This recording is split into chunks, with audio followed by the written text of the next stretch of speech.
I've had many leading experts on this show, including Matthew Walker, and they've all said the same thing about sleep. They've said it's the biggest positive investment you can make in your own performance. You can have the best strategy in the world, but if you're consistently tired, poor decision-making will follow and eventually cause other things to fail in your life. So if you're looking to optimize your recovery, you should start looking at what you're sleeping on. Our sponsor, Helix, makes high-quality mattresses tailored to your body. It doesn't matter if you run hot, sleep on your side, or need something firm. Helix has a mattress for you. And I asked them recently to send one to a member of my team, and Juan received it. And we travel a lot, so when he's home, quality sleep really matters. And he told me he's getting the best sleep of his life.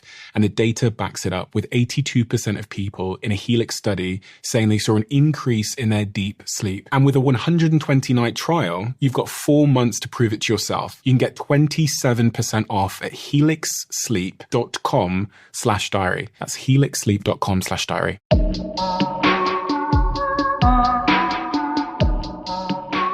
I have a secret to tell you, and this is the second point of my diary this week. It's a secret that I only found out and started to deeply understand recently. When I say recently, I mean the last 24 months. It's a secret that I really started to understand, honestly, being completely honest with you, when I got rich and when I got rich friends. And those rich friends pulled back a certain curtain and allowed me to see behind it. I'd always heard about this. I'd always heard that there's another curtain. I heard Joe Rogan did a podcast with Kevin Hart. And on the podcast, Kevin Hart talks about meeting Jeff Bezos and realizing that there's this other level. There's this other curtain which some people have access to. And the more wealthy that I got and the more, wealthy people that started to surround me, I started to understand what Kevin Hart meant. And I started to understand what that secret is. Here is the secret.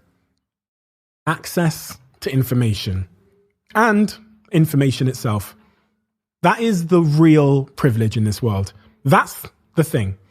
If your rich parent gives you money, that's like them giving you a fish, right? But if they pull you into the family business and show you how it works, they're giving you a fishing rod. Money is a fish in life and information is a fishing rod. And only one of those things will feed you for a lifetime. And when you get to the level that I'm at now, and you have access to a new level of information, you're associating with a different level of person, you realize how much you didn't know before. And you didn't know because you don't know what you don't know. They are unknown unknowns. And so back then I was kind of naive. I just thought I knew everything. And where I'm at now, I started to wonder why no one told me this stuff, the stuff I know now about wealth and finance and about how these systems work. And you start to realize why the rich get richer and why the poor stay poor. Information and access to information. Obviously, there's a ton of systemic issues which are controlling things. But for me, information and access to information is the single biggest one.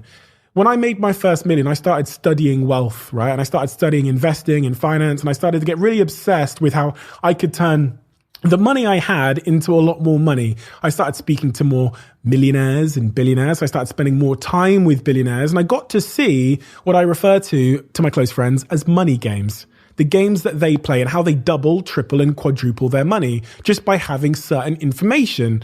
And this is information that most of us don't have. We aren't given, we aren't let in, we aren't allowed to see behind the curtain. And these are games that I never knew when I was broke. Games they didn't teach you or me in school. Games that really rich people have no incentive to teach you because they're too busy playing them.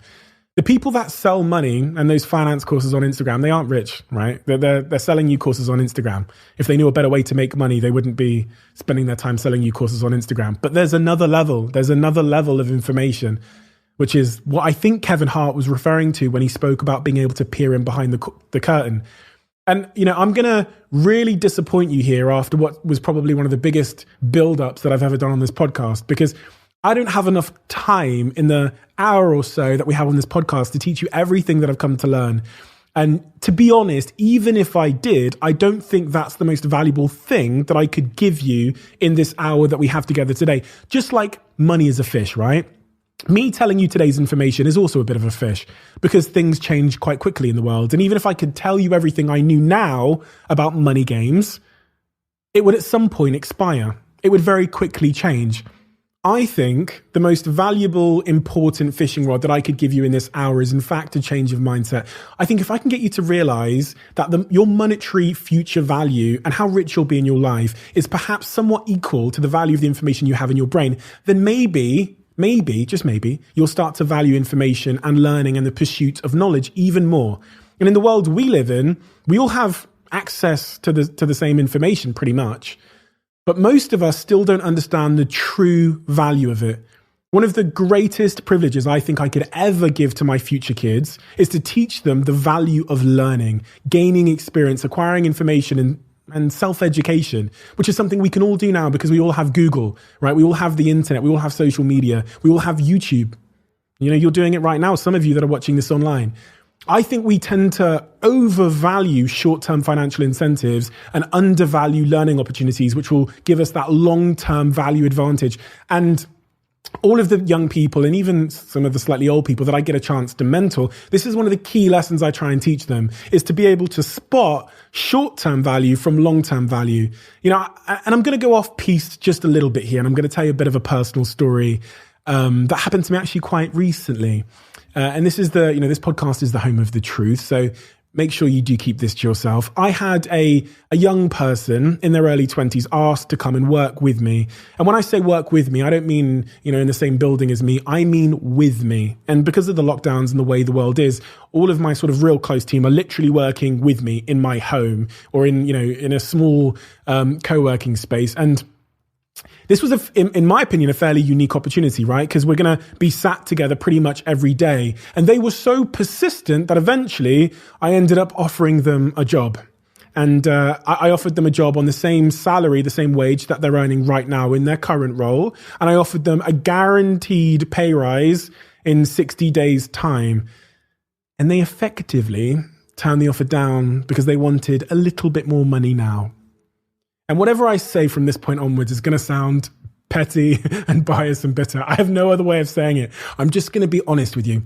Honestly, from what I know about their situation and from what I know about where they wanted to go in their career, and as impartially as I could possibly be, that was a fucking stupid decision. just purely based on the fact that if you sit next to me or someone that's fortunate enough to have the access to the level of information that I have access to, someone that is willing to give you that information and information that's probably going to help you fulfill the goals that you have, fuck a 2K pay rise. That information can quite literally make you a millionaire too. And I've seen it make people millionaires. Much of the reason why I'm sat here as a millionaire is because I got to sit next to people who had gone on the journey that I wanted to go on. And that's what I mean. We tend to overvalue the short-term financial incentives and undervalue the learning opportunities, which will give us long-term value. Knowing how to spot the difference and knowing which is which will change your life. And sometimes you have to play a long game. You have to delay that gratification. You have to hold off on that 2K pay rise because the situation you're in is giving you real long-term value. Your long-term future will be better if you make long-term decisions. Or your life will be slightly better in the short term if you make short-term decisions, but then your long-term future is compromised. And that's what delaying gratification is. You have to learn to do that in your careers too. I'm going to close off this point by telling you the easiest, simplest change that I've made in my life to radically increase the amount of information and the amount of good quality information that I'm exposed to. One small change. But before I tell you, we're going to play a little game. Just imagine for a second that you could pick up an imaginary phone in front of you and you could just listen in to the world's smartest minds in fitness, in business, in finance, spirituality, and philosophy. Just imagine if you could be a fly on the wall as they discuss ideas, as they seek to understand the world, and as they talk about what they know, and as they play their money games and enrich themselves. Imagine how transformative that would be. Imagine how much that information would change your life. It would change your health, your happiness, and probably your wealth. And imagine if all of that access to information was free. It is free. That's Twitter. That's social media. That's YouTube. You can literally watch and listen to the smartest people in the world think, discuss, and ideate. So it does beg the question, you have to be honest, why the fuck do you still follow Jenny from 10 years ago, who you do not give a F about, as she publicly complains to some customer service rep on Twitter about her T-Mobile data plan being expensive and slow? Or Kylie Jenner, as she publicly advertises the results of her plastic surgery and demolishes your self-esteem in the process? All that clown on Facebook that tries to convince you that 5G internet, the coronavirus, and Bill Gates are all part of some Illuminati conspiracy theory, why are you choosing that information? Why are you allowing junk to seep into your mental diet? Where is that information going to take you? Information is the privilege, and you have to be the gatekeeper and the unapologetic defender of the information that you consume. I've said this before, and in fact, it's proven to be so important in my life that I'm going to keep saying it until I feel like you're listening to me. Who you follow online, especially if you're someone that spends hours a day on the internet and social media like I do, is the single biggest influence on your life. For the love of God, follow better and unfollow faster. My trick, which I'm going to give to you, is I basically mute everyone. 90% of the people on my Instagram are muted, probably nearer 95%. I just don't see their stuff. I don't see their stories. I don't see their posts, because usually it's actually not that helpful to me. 50% of the people on my Twitter are muted, and I'm muting people because, just like you, there are real world consequences of, unfollowing friends and people and family and things like that. So I just mute them. It's a nice middle ground where they don't know and they don't need to know, right? And if I start talking shit online, I give you permission to unfollow me too. Please subscribe to this podcast, but I give you permission to unfollow me too. And this has changed my life. Honestly, it's the simplest thing, the simplest decision that has had the single biggest impact on my life. I'm definitely smarter, happier, and more professionally capable because of it. So if there is a small thing that you can do now to really change the most important influence on your life, it's to go through your social media timelines, and every time you see someone who isn't contributing towards the values or the information that you want to consume, boom, mute. But, and here comes a very important caveat, you have to be careful not to unfollow or mute people just because they disagree with your opinion. A few years ago, if I saw someone on my timeline that overtly supported like a different political party, or had a completely opposing opinion to mine, or just like strongly disagreed with issues that I really care about, I would just unfollow them. Boom, bye Felicia. And I think I did that because I didn't want to feel the frustration that I felt when I logged in and saw their posts and tweets. And also, I didn't want to keep biting and arguing and debating with them online. But when you think about that decision logically, it's a pretty terrible decision. All I'm doing by doing that is narrowing my worldview, and I'm reinforcing this echo chamber around me, which is full of people who believe everything I already believe. And the fundamental truth that we all have to have the intellectual strength to believe is that often there really is no right or wrong. Everything is really just a bunch of perspectives. That's what the world is full of. Very, very few things are a case of right or wrong. We'll probably all agree that the sky is blue, but as it relates to the way the world should be run, our political opinions, how people should be treated, there's typically quite a lot of variance. And those perspectives that perfectly agree with yours are actually the least valuable. They're not going to challenge you or broaden your perspective or teach you anything. Only the perspectives that differ from yours can do that. Whether they differ because they're, a little bit more developed on your opinions, or because they disagree. But it's not easy. And I'd be lying to you if I pretended it was. I've genuinely, this is a weekly battle, I've genuinely struggled to keep people on my social media timelines, within my social media bubble, that say things I really disagree with and that support ideas that I despise.